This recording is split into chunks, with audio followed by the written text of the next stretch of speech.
Good morning, this is Jensen, and today we want to look at Psalm 50. The purpose of this is to reinforce what I taught in the video about poetry, that if you really want to understand a poem, you have to simplify it. And once you simplify it, you summarize the verses, you cut through the parallelism, where it repeats the different ideas, it will become much simpler to understand what it's really talking about. So here we are in Psalm 50. And now the first verse says, "The mighty one, God the Lord." That right there is a parallel phrase. And so I'm going to underline the mighty one in green and God the Lord in some other color. And then the verse goes on. It says, "Speaks and summons the earth from the rising of the sun to its setting." Now, if he is speaking and he is summoning, that's really the same thing.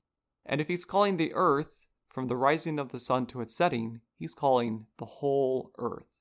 So what I'm going to do is I'll underline those phrases, and then I'm going to write out a quick summary of verse 1 that says, God summons the whole earth. Okay, now in verse 2, it says, "Out of Zion, the perfection of beauty, God shines forth." Now, Zion and perfection of beauty are the two parallel phrases here. So again, I'm going to underline each one with a different color just to say in my mind, hey, these are two parts of the same phrase. And I'm going to say, and in verse 2, God shines out of Zion.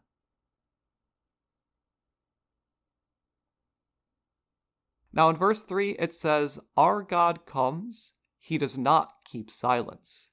Before him is a devouring fire, around him a mighty tempest." So here in verse 3, we have two more parallel phrases. We have our God comes, he does not keep silence. He's coming noisily. And then the second part, he's surrounded by fire and tempest. It's very chaotic around him. And so I'm going to underline those and then say in verse 3 that God comes with fire and storm.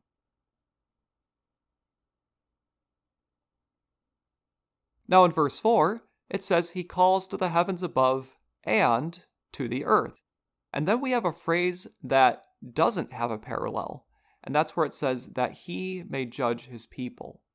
And so, again, two parallel phrases. I'm going to summarize this one in verse 4 by saying that God calls everyone to judgment.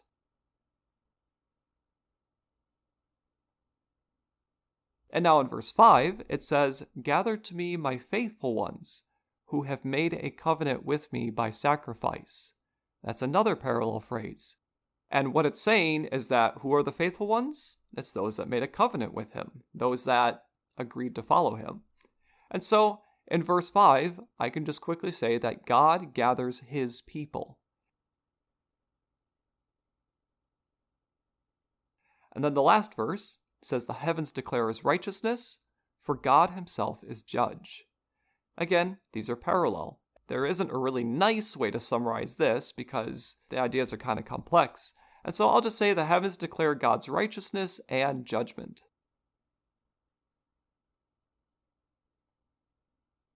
Good.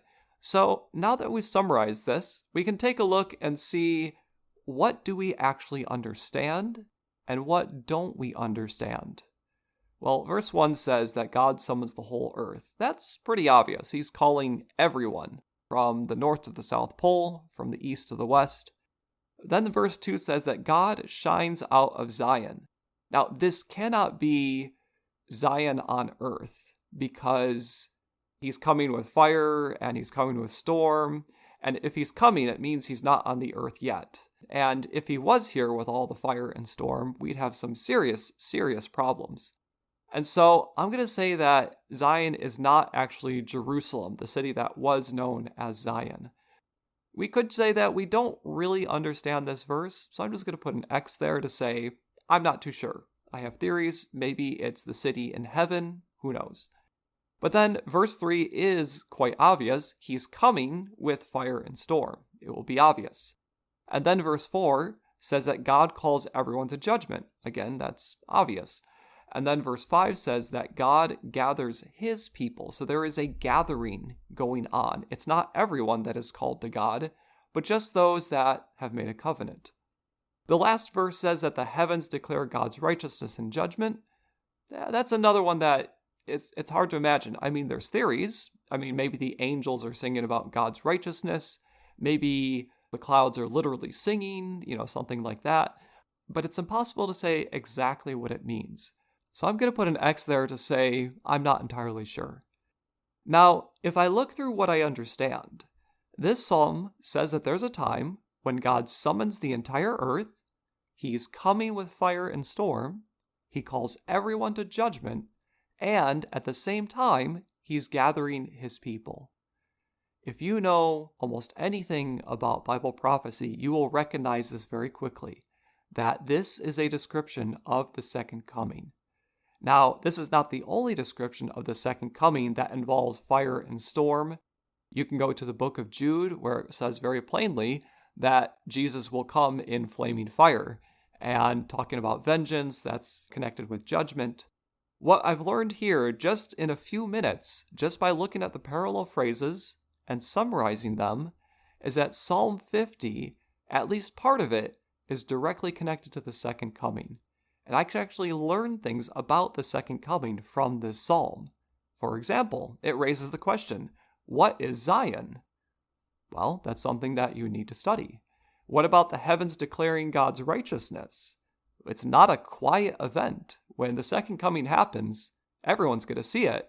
I mean, if the heavens are somehow declaring God's righteousness or singing or whatever, you can't miss it. So this is what summarizing poetry can help you to do.